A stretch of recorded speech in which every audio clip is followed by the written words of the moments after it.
1980 চনৰ 6 এপ্ৰিল তাৰিখে মুম্বাই ফিৰোজ শ্বাহ কোটালা খেলপথাৰত ভাৰতীয় জনতা পাৰ্টিয়ে আত্মপ্ৰকাশ কৰিছিল as a party with a difference যে আমি আন ৰাজনৈতিক দলতকৈ পৃথক আৰু আন ৰাজনৈতিক দলতকৈ একক এই সংকল্পৰে ভাৰতীয় জনতা পাৰ্টিয়ে আত্মপ্ৰকাশ কৰিছিল আৰু অটল বিহাৰী বাজপেয়ী ডাঙৰীয়া আমাৰ দলটোৰ প্ৰথম অধ্যক্ষৰ আসন শুৱনি কৰিছিল।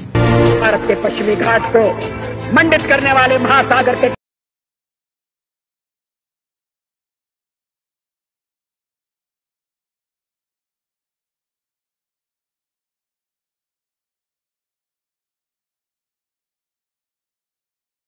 চাওঁতে চাওঁতে ভাৰতীয় জনতা পাৰ্টিয়ে ৪৫টা বছৰত ভৰি দিলে আৰু অটল বিহাৰী বাজপেয়ী ডাঙৰীয়াৰো জন্ম শতবাৰ্ষিকী এইবাৰ সমগ্ৰ ৰাষ্ট্ৰই কৃতজ্ঞতাৰ চিন স্বৰূপে পালন কৰিছে। আজিৰ আমাৰ এই প্ৰতিষ্ঠা দিৱসৰ এক বৃহৎ তাৎপৰ্য হৈছে যে প্ৰতিষ্ঠা দিৱসৰ প্ৰাক মুহূৰ্তত ভাৰতৰ সংসদত আমাৰ দলে লাভ কৰা বৃহৎ সফলতা আমি সকলোৱে পুনৰ এবাৰ ভাৰতৰ প্ৰধানমন্ত্ৰী নৰেন্দ্ৰ মোদী ডাঙৰীয়া আৰু ভাৰতৰ গৃহমন্ত্ৰী অমিত শ্বাহ ডাঙৰীয়ালৈ ৱাকফ বিল আইনত পৰিণত কৰাৰ বাবে আমি অসমবাসী ৰাইজৰ হৈ অভিনন্দন জনাইছো। आज भाजपा की डबल इंजन की सरकारें सुशासन का प्रतीक बन रही है। भाजपा जो भी संकल्प लेती है वो पूरा करने का ईमानदारी से प्रयास करती है।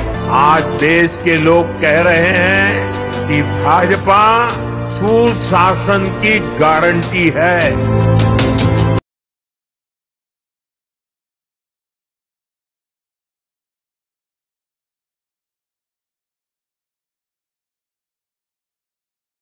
আজি এক বিশ্বৰ আটাইতকৈ শক্তিশালী আৰু সৰ্ববৃহৎ ৰাজনৈতিক দল পণ্ডিত জৱাহৰলাল নেহৰুৰ পিছত তিনিটাকৈ প্ৰধানমন্ত্ৰীৰ দায়িত্ব লোৱা তিনিটা কাৰ্যকালৰ দায়িত্ব লোৱা নৰেন্দ্ৰ মোদী ডাঙৰীয়া আজি বিশ্বৰ সৰ্ববৃহৎ ৰাজনৈতিক নেতা আৰু সৰ্বাধিক জনপ্ৰিয় নেতা। ভাৰতীয় জনতা পাৰ্টি আৰু মিত্ৰ গোষ্ঠীয়ে আমাৰ দেশৰ আজি 21খন ৰাজ্যত শাসনভাৰ চম্ভালিছে আৰু দেশৰ সৰ্বমুঠ 70% জনসাধাৰণ ভাৰতীয় জনতা পাৰ্টি আৰু ইয়াৰ মিত্ৰ দলৰ সুশাসনৰ ফল লাভ কৰিছে। ভাৰতীয় জনতা পাৰ্টি আজি চাইনিজ কমিউনিষ্ট পাৰ্টিতকৈও বেছি সদস্যৰে শক্তিশালী হৈছে আৰু চাওঁতে চাওঁতে আমাৰ দলটো বিশ্বৰ ভিতৰতে সৰ্বাধিক জনপ্ৰিয় আৰু শক্তিশালী ৰাজনৈতিক দলত পৰিণত হৈছে। সদস্য সংখ্যাৰে আমি সৰ্বাধিক পাৰ্টিৰ নীতি আদৰ্শৰে আমি সৰ্বাধিক জনপ্ৰিয় আৰু আমাৰ দলৰ নীতি কাৰ্যালয় কাৰ্যকৰ্তা কাৰ্যসূচী আৰু কোষ এই চাৰিওটা নীতিৰে আমি সঞ্জীৱিত। ভাৰতীয় জনতা পাৰ্টিৰ এক বিশেষ বৈশিষ্ট্য হৈছে যে ৪৫টা বছৰৰ পিছতো এই ৰাজনৈতিক দলটোত পাৰিবাৰিক শাসন এতিয়ালৈকে সোমোৱা নাই আৰু আমাৰ দলটো সংকল্পবদ্ধ যে অনাগত দিনটোতো আমাৰ দলে কেতিয়াও এটা পৰিয়াল কেন্দ্ৰিক শাসন ব্যৱস্থালৈ নাযায় আৰু সেইবাবে আমাৰ দলটো সদায় কাৰ্যকৰ্তাৰ দল হৈ আছিল কাৰ্যকৰ্তাৰ দল হৈ আছে আৰু কাৰ্যকৰ্তাৰ দল হৈ থাকিব। আজি আপোনালোকে দেখা পাব যে ৪৫ বছৰ যদি এটা ৰাজনৈতিক দল সৰ্বাধিক সময় শাসনত থাকে সমগ্ৰ দেশতে তাৰ বিস্তাৰ থাকে আৰু সেই দলটোত যেতিয়া যথেষ্ট শক্তিশালী নেতাৰ সৃষ্টি হয় তেতিয়া সাধাৰণতে দলটোত পাৰিবাৰিক শাসন ব্যৱস্থাৰো উৎপত্তি হয় আমাৰ দেশক আমাৰ দলে অটল বিহাৰী বাজপেয়ী আৰু নৰেন্দ্ৰ মোদীৰ দৰে দুজন বিশ্ব বৰেণ্য নেতা দিছে আমাৰ দলটোৰ বিভিন্ন ৰাজ্যত সৰ্বাধিক জনপ্ৰিয় মুখ্যমন্ত্ৰীয়ে দলটোক পৰিচালনা কৰিছে কিন্তু কোনো এটা পৰ্যায়তে পৌৰসভাৰ পৰা পঞ্চায়তলৈকে পঞ্চায়তৰ পৰা জিলাৰ পৰা ৰাজ্যলৈ ৰাজ্যৰ পৰা দেশলৈ কোনো এটা পৰ্যায়তে এই দলটো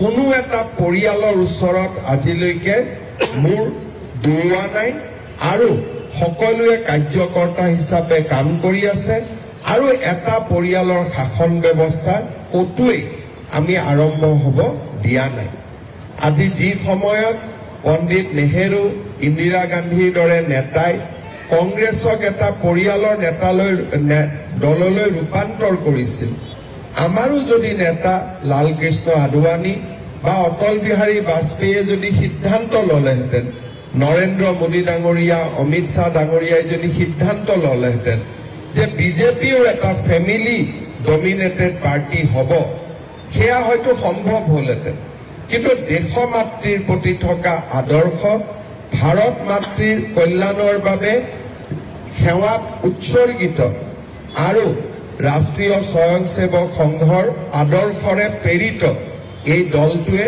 কেতিয়াও তেনে ৰাস্তাত নাযায় আমাৰ দলটো কোনো নেতাই তেনেকুৱা ৰাস্তালৈ লৈ নাযায় আৰু সেইবাবে we are party with a difference আৰু তাৰ বাবে আমি একক আৰু তাৰ বাবে আমি অনন্য এনে গৌৰৱান্বিত এটা দলৰ কাৰ্যকৰ্তা হ'বলৈ পোৱাটো আমাৰ সকলোৰে বাবে আটাইতকৈ গৌৰৱৰ বিষয় ভাৰতীয় জনতা পাৰ্টিৰ সদস্য হ'ব পৰাটো আৰু ভাৰতবৰ্ষৰ কল্যাণৰ বাবে নিজক উৎসৰ্গিত কৰিব পৰাটো আমাৰ বাবে জীৱনৰ এক ডাঙৰ সাফল্য আমাৰ বাবে সফলতা ভাৰতীয় জনতা পাৰ্টিৰ আদৰ্শ ভাৰতীয় জনতা পাৰ্টিৰ লক্ষ্য আৰু ভাৰতীয় জনতা পাৰ্টিৰ সংকল্প আমাৰ জীৱনত সমাহিত হ'ব লাগে আমি সকলোৱে আমাৰ ব্যক্তিগত আকাংক্ষাৰ ওপৰত ৰাষ্ট্ৰৰ আকাংক্ষাক আমি আটাইতকৈ গুৰুত্বপূৰ্ণ স্থান দিবলৈ আমি শিকিব লাগে আৰু ৰাষ্ট্ৰৰ আকাংক্ষাৰ সন্মুখত আমাৰ কোনোৱে আহিব নোৱাৰে ৰাষ্ট্ৰ সৰ্বোপৰি ৰাষ্ট্ৰ প্ৰথম এই নীতিৰে আমি দীক্ষিত হৈ আমি ভাৰত মাতৃৰ সেৱাত নিজক উৎসৰ্গিত কৰিব লাগে আজি ভাৰতীয় জনতা পাৰ্টিয়ে 2014 চনৰ পৰৱৰ্তী সময়ত প্ৰধানমন্ত্ৰী নৰেন্দ্ৰ মোদী ডাঙৰীয়াৰ নেতৃত্বত অসমতো আমি সৰ্বোচ্চ জনপ্ৰিয়তা লাভ কৰিবলৈ সক্ষম হৈছোঁ আজি ভাৰতীয় জনতা পাৰ্টিয়ে অসমৰ প্ৰতিখন অট'নমাছ কাউন্সিল স্বায়ত্তশাসিত পৰিষদ পঞ্চায়ত নগৰ পৰিষদ আজি আমি ৰাষ্ট্ৰ জীৱন আৰু সমাজ জীৱনৰ প্ৰতিটো স্তৰতে ভাৰতীয় জনতা পাৰ্টিয়ে নিজৰ ইতিবাচক প্ৰভাৱ পেলাবলৈ সক্ষম হৈছে পঞ্চায়তৰ পৰা নগৰ পৰিষদলৈকে আৰু বিধানসভালৈকে সৰ্বস্তৰত আমাৰ জনপ্ৰতিনিধিসকলে আৰু সংসদৰ বুকুত আমাৰ জনপ্ৰতিনিধিসকলে অসম মাতৃৰ বিভিন্ন সমস্যা সমাধান কৰিবলৈ সক্ষম হৈছে আৰু প্ৰতিটো পৰ্যায়তে নিজৰ গাঁওখন নিজৰ সমাজখন নিজৰ ৰাজ্যখন আৰু নিজৰ ৰাষ্ট্ৰখনক শক্তিশালী কৰাৰ বাবে এক নিৰন্তৰ গতিত মহান আদৰ্শৰে দীক্ষিত হৈ কাম কৰিছে মই ভাৰতীয় জনতা পাৰ্টিৰ কাৰ্যকৰ্তাসকলক আজিৰ এই প্ৰতিষ্ঠা দিৱসৰ গৌৰৱময় মুহূৰ্তত আকৌ এবাৰ ৰাষ্ট্ৰ সেৱাৰ বাবে নিজক উৎসৰ্গিত কৰিবলৈ আহ্বান জনাওঁ আমাৰ দলৰ দায়িত্বই হওক চৰকাৰৰ দায়িত্বই হওক বা সমাজৰ দায়িত্বই হওক যদি আমি চৰকাৰৰ দায়িত্বত নাই আমি দলৰ দায়িত্বত নাই কিন্তু কোনোবা এখন যদি পূজা কমিটিৰো আমি সদস্য কোনোবা এখন বিহু কমিটিৰো সদস্য, কোনোবা এটা নামঘৰ কমিটিৰ আমি সদস্য, কোনোবা এটা মন্দিৰ কমিটিৰ সদস্য, তাতো ভাৰতীয় জনতা পাৰ্টীয়ে আমাক শিকোৱা নিস্বাৰ্থ সেৱাই প্ৰথম স্থান পাব লাগিব।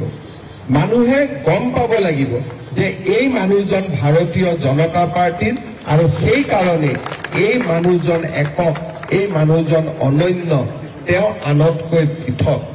আমি য'তে আমাৰ প্ৰতিনিধিত্ব নহওক কিয়, সকলো প্ৰতিনিধিত্ব সৰ্বস্তৰত আমি ভাৰতীয় জনতা পাৰ্টীয়ে আমাক শিকোৱা নিস্বাৰ্থ দেশসেৱা আৰু ভাৰত মাতৃৰ প্ৰতি আমাৰ অম্লান প্ৰেমক আমি প্ৰতিনিধিত্ব কৰিব লাগিব। ৰাষ্ট্ৰ জীৱন আৰু দলৰ উপৰিও আমি একোটা পৰিয়ালৰো অংগ। আমাৰ পৰিয়ালৰ সংস্কৃতি আৰু আমাৰ পৰিয়ালৰ জীৱন ধাৰণৰ পদ্ধতিও ভাৰতীয় জনতা পাৰ্টীৰ আদৰ্শক প্ৰতিনিধিত্ব কৰিব লাগে। আমি যদি একোজন সফল পিতৃ হওঁ, আমি যদি এগৰাকী সফল মাতৃ হওঁ, তেতিয়াহ'লে আমি ভাৰত মাতৃক সেৱা কৰিবৰ কাৰণে আমি এটা ভৱিষ্যত প্ৰজন্ম সৃষ্টি কৰিম। ভাৰতীয় জনতা পাৰ্টীক সেৱা কৰাৰ বাবে আমি এটা ভৱিষ্যতৰ প্ৰজন্ম সৃষ্টি কৰিম। আজিৰ বাবে আমি ভবা নাই, আমি 100 বছৰ আগলৈ চিন্তা কৰিম যে আজি আমি কৰা কামে কেনেকে ভাৰতীয় জনতা পাৰ্টীক শক্তিশালী কৰিছে। আমাৰ পৰিয়ালৰ ভিতৰতো ভাৰতীয় জনতা পাৰ্টীৰ সংস্কাৰে গুৰুত্ব পাব লাগে। আমাৰ ৰাষ্ট্ৰ জীৱনৰ চিন্তাধাৰাই গুৰুত্ব পাব লাগে। আমাৰ ল'ৰা ছোৱালীকো একোজন ভাৰত মাতৃৰ সুসন্তান হিচাপে নিৰ্মাণ হোৱা কৰ্মযজ্ঞত আমি ব্ৰতী হ'ব লাগে। মই লগতে আৰু এটা অনুৰোধ কৰিম, ৰাষ্ট্ৰ নিৰ্মাণ হয় ব্যক্তিগত জীৱনৰ পৰা, ৰাষ্ট্ৰ নিৰ্মাণ হয় সমাজ জীৱনত থাকি আমি ব্যক্তি হিচাপে সমাজলৈ, আমাৰ সংস্কৃতিলৈ কেনেকে আমি সেৱা আগবঢ়াব পাৰিছো। ভাৰতীয় জনতা পাৰ্টীয়ে সনাতন জীৱন সংস্কৃতিক আমি আমাৰ আদৰ্শ হিচাপে গ্ৰহণ কৰোঁ। আমি যেনেকৈ আমাৰ পুত্ৰ কন্যাক ভৱিষ্যত ভাৰতবৰ্ষৰ একোজন সুস্থ নাগৰিক হিচাপে গঢ় দিম, তেনেকৈ ভাৰতীয় জনতা পাৰ্টীৰ প্ৰতিজন সদস্যই নিজৰ পিতৃ আৰু মাতৃৰ প্ৰতি থকা গুৰুত্বপূৰ্ণ দায়িত্ব আমি সকলো সময়তে বহন কৰিব লাগিব। সনাতন হিন্দু সংস্কৃতিয়ে এক সুশৃংখলিত পৰিয়াল ব্যৱস্থাক প্ৰতিনিধিত্ব কৰে।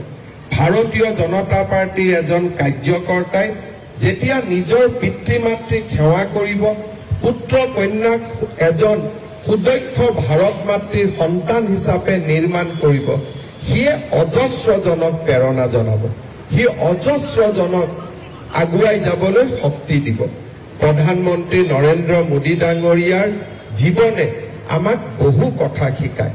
নৰেন্দ্ৰ মোদী ডাঙৰীয়া আমাৰ আদৰ্শ, আৰু তেনে এক জীৱন্ত আদৰ্শ পুৰুষৰ জীৱনত আমি যদি উপলব্ধি কৰোঁ, আমি সকলোৱে আমাৰ জীৱনৰ আদৰ্শও আমি তাতেই বিচাৰি পাম। মই আজি প্ৰতিষ্ঠা দিৱসৰ দিনটোত ভাৰতীয় জনতা পাৰ্টীৰ কাৰ্যকৰ্তাসকলক আৰু এটা আহ্বান জনাম যে যেতিয়াই আমি আগবাঢ়ি যাম, যেতিয়াই আমি শক্তিশালী হ'ম, তেতিয়াই বিভিন্নজনে প্ৰচাৰ অপপ্ৰচাৰৰ জৰিয়তে আমাৰ দলটোক দুৰ্বল কৰিবলৈ প্ৰচেষ্টা কৰিব। আৰু আজিৰ দিনত দলটোক দুৰ্বল কৰাৰ এক ডাঙৰ মাধ্যম হ'ব পাৰে সামাজিক মাধ্যম। আমি যি ধৰণে আদৰ্শগতভাৱে শক্তিশালী, আমি প্ৰযুক্তিৰ ক্ষেত্ৰতো শক্তিশালী হ'ব লাগিব। ভাৰতীয় জনতা পাৰ্টীৰ কৰা প্ৰতিটো সমালোচনা আমি আমাৰ কাম আৰু আমাৰ যি প্ৰযুক্তি আয়ত্ত কৰি আমি জনতাৰ মাজত সঁচা কথা, সত্যৰ যি প্ৰতিবিম্ব, তাক আমি লৈ যাবলৈ প্ৰচেষ্টা কৰিব লাগিব।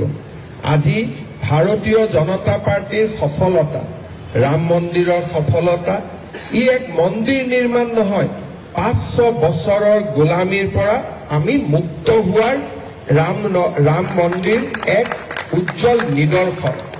আজি ভাৰতীয় জনতা পাৰ্টীৰ চৰকাৰ নাহিলে কাশ্মীৰৰ পৰা 370 ধাৰা, কেতিয়াও বিলুপ্তি নহলহেঁতেন, ৰাম মন্দিৰৰ কেতিয়াও নিৰ্মাণ নহলহেঁতেন।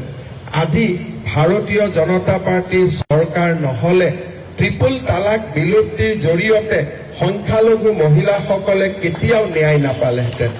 ভাৰতীয় জনতা পাৰ্টীৰ চৰকাৰ নাহিলে আমাৰ কেতিয়াও ৱাক অফ এমেণ্ডমেণ্ট বিলৰ দৰে আইন পৰিণত বা আইন বাস্তৱত ৰূপায়িত নহলহেঁতেন। আজি ভাৰতীয় জনতা পাৰ্টীৰ চৰকাৰ নাহিলে উত্তৰ পূৰ্বৰ এই বিশাল বিকাশ কেতিয়াও সম্ভৱ নহলহেঁতেন। আজি সেয়েহে ভাৰতীয় জনতা পাৰ্টীৰ এক কাৰ্যকৰ্তা হিচাপে ভাৰতীয় জনতা পাৰ্টীৰ ইতিবাচক উপলব্ধিসমূহ প্ৰযুক্তিৰ জৰিয়তে ৰাইজৰ মাজলৈ লৈ যোৱা, দলক কৰা সমালোচনা মুখ্যমন্ত্ৰীয়ে সভাপতিয়ে প্ৰত্যুত্তৰ দিয়াৰ বহু আগতে কাৰ্যকৰ্তাসকলে স্পষ্টভাৱে যুক্তিনিষ্ঠ বক্তব্যৰে ৰাইজৰ সন্মুখলৈ লৈ যোৱা, এইবিলাক ভাৰতীয় জনতা পাৰ্টীৰ এজন কাৰ্যকৰ্তা হিচাপে আমাৰ দায়িত্ব আৰু কৰ্তব্য। আমি সদায় এটা কথাই মনত ৰাখিম, ভাৰতীয় জনতা পাৰ্টী দুৰ্বল কৰা মানে কোনো ব্যক্তিক দুৰ্বল কৰা নহয়। ভাৰতীয় জনতা পাৰ্টীক দুৰ্বল কৰা মানে এক আদৰ্শক দুৰ্বল কৰা, আৰু ভাৰতীয় জনতা পাৰ্টীক দুৰ্বল কৰা মানে আমাৰ ৰাষ্ট্ৰ সত্তাক দুৰ্বল কৰা। ভাৰতীয় জনতা পাৰ্টীক দুৰ্বল কৰা মানে ভাৰত মাতৃক বিশ্বগুৰুৰ পথলৈ লৈ যোৱাৰ পথত অজস্ৰ হেঙাৰ সৃষ্টি কৰা। সেয়েহে আমি সকলোৱে ব্যক্তি স্বাৰ্থৰ ওপৰত উঠি ৰাষ্ট্ৰ স্বাৰ্থক সৰ্বোপৰি হিচাপে জ্ঞান কৰি ভাৰতীয় জনতা পাৰ্টীৰ এই পবিত্ৰ পতাকাৰ তলত একোজন গৌৰৱী কাৰ্যকৰ্তা হিচাপে ভাৰত মাতৃক আমি বিশ্বমিত্ৰ বিশ্বগুৰুৰ আসনলৈ লৈ যাম। সেই পবিত্ৰ সংকল্প আজি আমি প্ৰতিষ্ঠা দিৱসৰ দিনত আকৌ এবাৰ সকলোৱে গ্ৰহণ কৰিছো। ভাৰতীয় জনতা পাৰ্টীৰ সকলো কাৰ্যকৰ্তাকে বুথৰ পৰা ৰাজ্য পৰ্যায়ৰ পৰা ৰাষ্ট্ৰীয় পৰ্যায়ৰ পৰা আৰু দেশে বিদেশে থকা আমাৰ অজস্ৰ শুভকাংক্ষীলৈ সকলোকে ভাৰতীয় জনতা পাৰ্টীৰ প্ৰতিষ্ঠা দিৱসত অসমৰ কাৰ্যকৰ্তাসকলৰ হৈ অনন্ত শুভকামনা যাচি ভাৰতীয় জনতা পাৰ্টী চন্দ্ৰ আৰু সূৰ্য আকাশত থকালৈকে সদায়ে গৌৰৱেৰে ভাৰত মাতৃক সেৱা কৰি যাওক। আমাৰ দল শক্তিশালী হৈ থাকক, তাকেই কামনাৰে মই মোৰ বক্তব্যৰ সামৰণি মাৰিছো। আমাৰ ৰাজ্যিক সভাপতি দিলীপ শইকীয়া ডাঙৰীয়া আৰু ভাৰতীয় জনতা পাৰ্টীৰ প্ৰতিগৰাকী সদস্যকে প্ৰতিষ্ঠা দিৱসৰ অভিনন্দন জনাই মই মোৰ বক্তব্যৰ সামৰণি মাৰিছো।